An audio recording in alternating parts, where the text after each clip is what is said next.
भारतीय भूगोल में परिवहन व्यवस्था यानी ट्रांसपोर्टेशन का अध्ययन आज प्रारंभ हो रहा है। ट्रांसपोर्टेशन के बाद भारत की प्रजातियां और जनजातियां पढ़ लेंगे। उसके बाद भारतीय भूगोल से आपको भी मुक्ति मिलेगी और मुझे भी मुक्ति मिल जाएगी, है ना।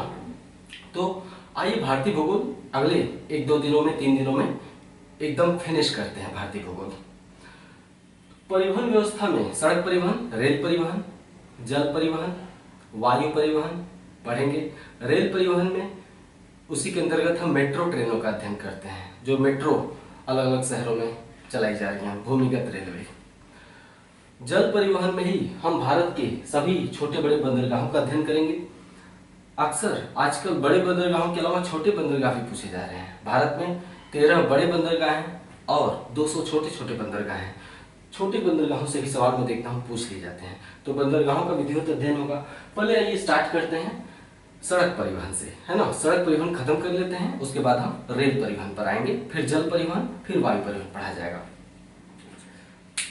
हाँ, भारत दुनिया का तीसरा सबसे बड़ा सड़क नेटवर्क है, यानी दुनिया का सबसे बड़ा सड़क नेटवर्क यूएस से, फिर चाइना, फिर भारत। यहां पर हमने सभी नेशनल हाईवे नहीं बताए हैं। ऐसे तो मुझे सभी नेशनल हाईवे बताने चाहिए थे कि NH2 कहाँ है, NH3 कहाँ है, NH4 कहाँ है, लेकिन नेशनल हाईवे के नाम इधर भी चेंज हो गए हैं। समस्या ये है कि जिन नेशनल हाईवेज के नाम चेंज हो गए हैं वो पूरी तरह से ऑथेंटिक डाटा कहीं अभी मिला नहीं है, और न ही मार्केट में किताबों में ही है, और न ही कहीं सर्च करने पर मिल रहा है। इसलिए NH का नामकरण जब तक ऑथेंटिक रूप से आ नहीं जाता तब तक उसे बताना संभव नहीं है। यहाँ पर मुख्य रूप से स्वर्णिम चतुर्भुज दिखाया गया है और उत्तर दक्षिण पूर्व पश्चिम गलियारे को दिखाया गया है। सभी राष्ट्रीय राजमार्गों को हमने मानचित्र में अभी नहीं दिखाया है। जब ऑथेंटिक डेटा आ जाएंगे तो हम दिखा देंगे। तो भारत दुनिया का तीसरा सबसे बड़ा नेटवर्क है। दूसरे शब्दों में भारत दुनिया की तीसरी सबसे बड़ी सड़क प्रणाली है, चाइना के बाद इंडिया। नेक्स्ट, भारत में 4 तरह की सड़कों का विकास किया गया है: राष्ट्रीय राजमार्ग, राज्य राजमार्ग, जिला सड़कें और ग्राम सड़क। आइए सबसे पहले राष्ट्रीय राजमार्ग यानी नेशनल हाईवे को देख लेते हैं। खास फैक्ट जो पूछे जा सकते हैं। राष्ट्रीय राजमार्गों की लंबाई 2015 तक 98,000 किलोमीटर तक पहुंच चुकी है। 2015 तक नया डेटा आया है, 98,000 किलोमीटर सड़कों का निर्माण किया गया है, मोटा मोटा लगभग। राष्ट्रीय राजमार्ग केंद्र सरकार के अधीन होते हैं। इसका मतलब है कि इनका निर्माण और रख रखाव की जिम्मेदारी जो नेशनल हाईवे होते हैं केंद्र सरकार की होती है।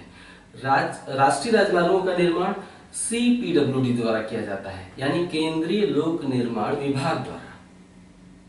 CPWD का फुल फॉर्म है central public works department. PWD तो जानते ही है ना, PWD बहुत प्रचलित नाम है। तो ये केंद्रीय जब लगा देंगे तो सेंट्रल हो जाएगा। CPWD द्वारा किया जाता है। भारत में PWD यानी लोक निर्माण विभाग की स्थापना 1854 में डलहौजी के काल में की गई थी। लोक निर्माण विभाग की स्थापना डलहौजी के काल में ही की गई थी।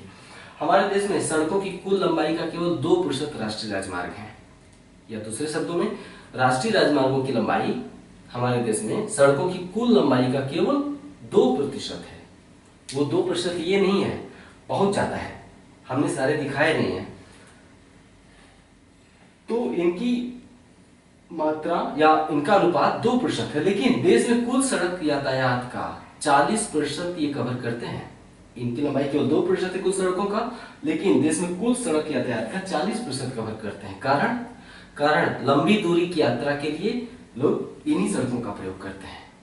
लोग अपने मोहल्ले, कस्बे या शहर से निकल के तुरंत किसी हाईवे पे चले जाते हैं, और उसके बाद चाहे लखनऊ से चेन्नई जाइए, चाहे लखनऊ से श्रीनगर जाइए, है ना। तो लंबी दूरी की यात्रा इन्हीं सड़कों द्वारा की जाती है, इसलिए 40% सड़क परिवहन इन्हीं के द्वारा किया जाता है। राष्ट्रीय राजमार्गों की सर्वाधिक लंबाई उत्तर प्रदेश में है। हम इसी के साथ बता दें कि राज्य राजमार्गों की सर्वाधिक लंबाई महाराष्ट्र में है। जो स्टेट हाईवे होते हैं राज्य राजमार्ग, इनकी सबसे ज्यादा लंबाई महाराष्ट्र में है, लेकिन जो राष्ट्रीय राजमार्ग हैं इनकी सबसे ज्यादा लंबाई उत्तर प्रदेश में है। ये ध्यान रखिएगा, राष्ट्रीय राजमार्ग यूपी, राज्य राजमार्ग महाराष्ट्र, ध्यान रखिएगा। तो इनकी सबसे ज्यादा लंबाई वाले 3 राज्य यूपी, राजस्थान, मध्य प्रदेश। ठीक है। नेक्स्ट, राष्ट्रीय राजमार्ग विकास परियोजना, national highway development project, English में NHDP, national highway development project. 1999 में ये परियोजना प्रारंभ की गई थी। अटल बिहारी वाजपेयी गवर्नमेंट ने जब कार्यकाल संभाला था तो उसी समय 1999 में प्रारंभ की गई राष्ट्रीय राजमार्ग विकास परियोजना। इस परियोजना के दो घटक हैं, यानी दो तरह की परियोजनाएं थी इसके अंतर्गत। एक स्वर्णिम चतुर्भुज का निर्माण करना, दूसरा पूर्व पश्चिम और उत्तर दक्षिण गलियारे का निर्माण करना। स्वर्णिम चतुर्भुज के द्वारा चारों महानगरों को 4 लेन या 6 लेन सड़कों के माध्यम से जोड़ दिया गया, दिल्ली, मुंबई, चेन्नई और कोलकाता। यह है स्वर्णिम चतुर्भुज, जो कि नीले रंग की लाइनों द्वारा दर्शाया गया है। तो चारों महानगरों को आपस में जोड़ दिया गया स्वर्णिम चतुर्भुज योजना के अंतर्गत। चारों महानगरों को जोड़ने वाले स्वर्णिम चतुर्भुज की लंबाई 5846 किलोमीटर है। ठीक है। स्वर्णिम चतुर्भुज की सबसे लंबी भुजा, ये सवाल पूछा जा चुका है। स्वर्णिम चतुर्भुज की सबसे लंबी भुजा चेन्नई टू कोलकाता है, अर्थात NH5। इसे अब तक NH5 के नाम से जाना जाता था। ठीक है, चेन्नई टू कोलकाता। हालांकि NH5 कोलकाता तक नहीं जाता है। यहाँ पर एक कस्बा है झारखंड का, उसका नाम है बाहरागोड़ा। तो NH5 चेन्नई से बाहरागोड़ा तक ही जाता है, लेकिन हम मान सकते हैं कि सबसे लंबी भुजा कौन सी है, NH5 है। तो स्वर्णिम चतुर्भुज की चारों भुजाओं को अगर हम राष्ट्रीय राजमार्ग की संख्या के हिसाब से देखें तो इसकी जो दिल्ली से कोलकाता भुजा है वो NH2 है, NH2। Delhi to Kolkata NH2, Delhi to Mumbai NH8,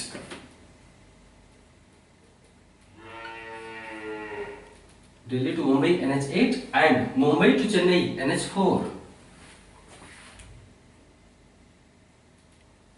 ठीक है।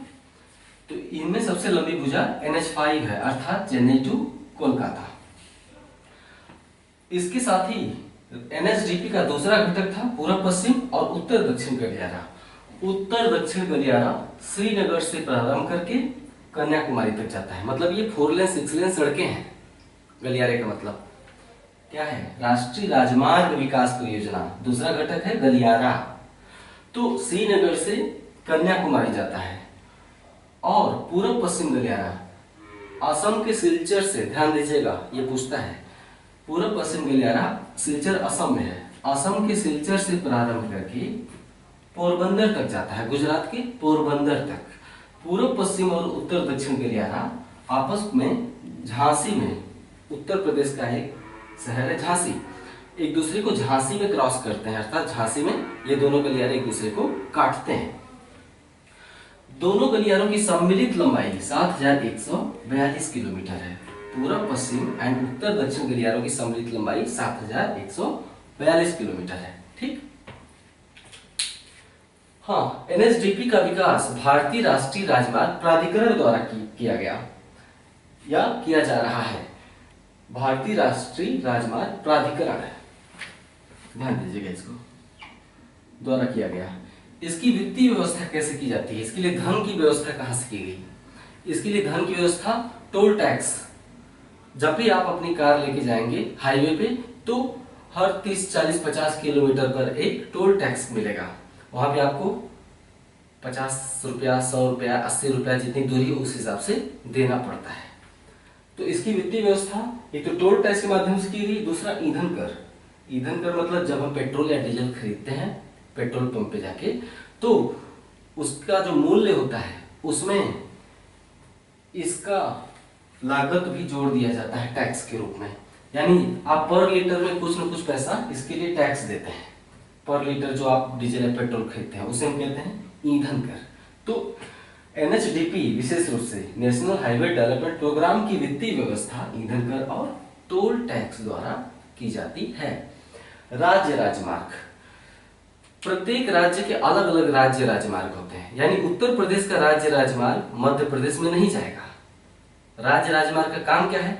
राज्य राजमार्ग किसी एक राज्य के सभी जिला मुख्यालयों को, जिला मुख्यालय मतलब प्रत्येक जिले में जो शहरी क्षेत्र होता है, प्रशासनिक क्षेत्र, प्रत्येक जिले का जो प्रशासनिक क्षेत्र होता है उसी को हम कहते हैं जिला मुख्यालय, जो कि आमतौर पर शहरी क्षेत्र होता है, गांव में तो होता नहीं है।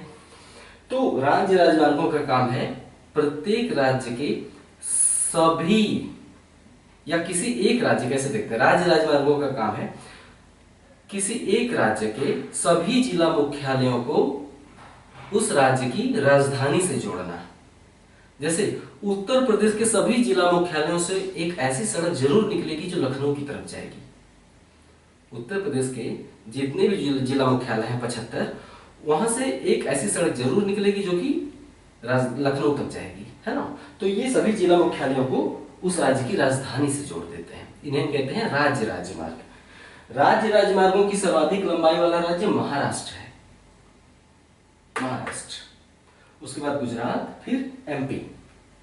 ये हो गए राष्ट्रीय राजमार्ग और राज्य राजमार्ग से महत्वपूर्ण और पूछे जाने वाले प्रश्न। इस एरिया से कैसा भी सवाल पूछा जाएगा, आपसे छूटेगा नहीं। अभी सड़कों से कुछ फैक्ट बाकी हैं, वो अगले वीडियो में हो जाएंगे, बहुत तेजी से अब खत्म होगा। अब मैंने स्टार्ट किया है, मेरी तबीयत दरअसल पिछले 4-5 दिनों से खांसी रुक नहीं रही थी। अब खांसी न रुकेगा तो आदमी कैसे पढ़ेगा, आप इस मजबूरी को समझ सकते हैं। अगर थोड़ा सा भी संवेदनशील होंगे तो पढ़ाना संभव नहीं रह गया था। अभी कुछ राहत है, काफी राहत है। अब इसी तेजी से भारतीय भूगोल 1-2 दिन में खत्म करते हुए भारतीय अर्थव्यवस्था और आधुनिक भारत को तेजी से आगे बढ़ाऊंगा। मैं आपके साथ ही साथ हूँ, कहीं नहीं जा रहा हूँ। मेरे जो भी सच्चे विद्यार्थी हैं और मुझे देखते हैं और मुझे अपना मानते हैं, विश्वास करिए आप भी मेरे लिए अपने ही हैं और हमेशा रहेंगे। नमस्कार।